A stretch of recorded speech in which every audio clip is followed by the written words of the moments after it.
everybody, so today's video I want to talk to you real quick about protecting your investment, particularly the instrument itself. There are some certain things that always come up, especially this time of year, that really can make a difference in not only the performance of the instrument itself, no pun intended, but also the longevity of it. So here are a couple things to think about as we're heading into the fall and winter seasons.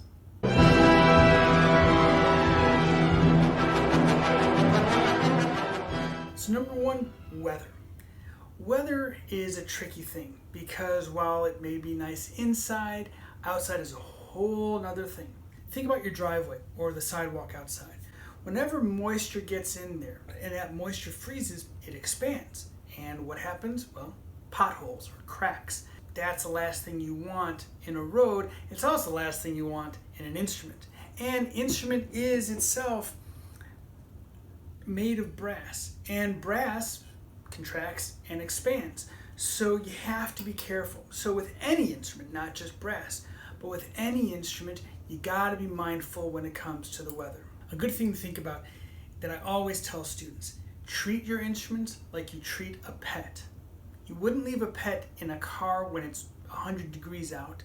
You wouldn't leave a pet out in the car when it's 5 degrees out. Same thing with the instruments. When we say an instrument needs to warm up, or a musician needs to warm up, they are literally meaning that they need to warm up not just their muscles and their embouchure, but the instrument itself. When an instrument is cold, it plays a lot differently than when it's actually warmed up. So that's why we put air through the horn, we get the valves moving, the keys moving, anything that we have, everything's got to be ready to move. Just like you do before a workout. You have to stretch and you have to get those muscles ready to move at their best. When it comes to brass instruments, the oil that we put into the valves or maybe the grease on the slide is all effective and it can harden. And just like the pistons on your car, you don't just jump out in 20 below weather, turn the car on and go. No, you gotta let things move around a bit, right? You gotta kind of let the gears warm up. So that's what we have to do here. Don't leave your instruments in the car because that can do damage, especially if you leave it in the car and then you go inside and you start playing. Again, it's like being cold and then suddenly going to run a marathon. It's not gonna go well. The other thing you have to worry about is the heat. And the heat will affect brass, but particularly when it affects woodwind instruments. Now, this, even though it's a saxophone and it's a woodwind, it is made out of brass for the most part, but there are little things on the inside of all these keys, and these are leather pads. And just like any type of leather, you put it into extreme conditions and you're gonna have some bad effects. You don't want the pads to get dried out because then they start to crack and then you have to replace them, and eventually you're gonna have to replace all of them because they're just worn out too quickly. I've had pads on instruments that have lasted a very, very long time, and that's not totally uncommon when it's properly cared for. But if you leave this out in the heat or in the cold, it's just not gonna do well. No instrument will do well. So even if you are going out for dinner and you happen to have the instrument with you, bring it inside. You know, it's nothing to put a flute on the chair next to you. It's nothing to put a saxophone case or any case for that matter. Take it and maybe put it in a booth next to you or put it somewhere within view. Either way, you've invested in the instrument, so you might as well take care of it. If you're traveling and you happen to have your instrument with you, don't leave it out in the car. Bring it into the hotel room. Let it sit there. Always, always, always think about it as a pet. And quite frankly, they do have their own personalities, just like a pet. And just like your body, it's just as important to keep things in good shape, keep things in good condition, and make sure that you don't put it under any undue, unnecessary stress.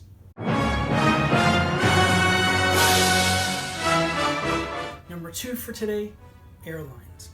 Now, you'll see a lot of videos online about airlines denying musicians the ability to bring their instruments on board with them.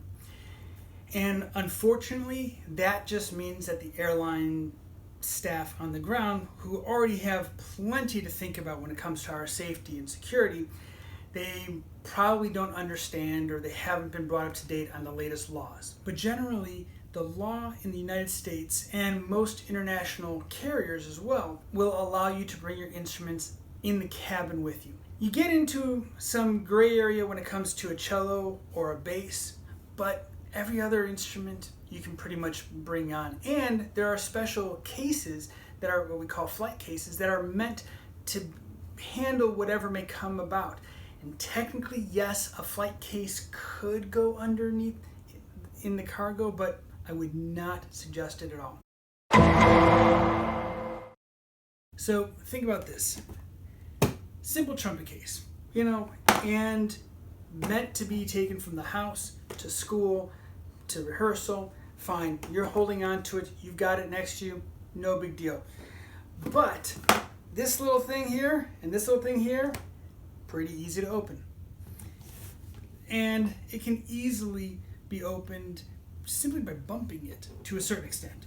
And the last thing you want is for your trumpet to be bouncing around the cargo hold. So this will definitely fit in an overhead compartment. This right here is a tenor saxophone case. Bigger, obviously, than the trumpet case, but still, this will fit in an overhead compartment for most planes. Now, the other kind of case I mentioned, a flight case. This is a saxophone case, but this is just the cover. This is the case itself. Pretty hard shell. Technically, yes, this can go and be able to handle a general, bumping around. But again, don't take the chance. This carries such a strong investment. Why risk it? I have had this particular case for about 20 years now, and it's in this good condition because I bought it with the case cover.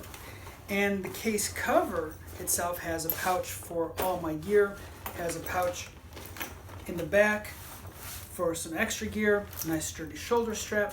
But again, I would not let this go into cargo because they may not really understand not only what's inside, but how valuable it is. If you have an instrument, bring it with you. There are no laws against you bringing it with you. That includes string instruments with the bows. Yeah, they have kind of a pointy edge to it, but it's not a dangerous edge.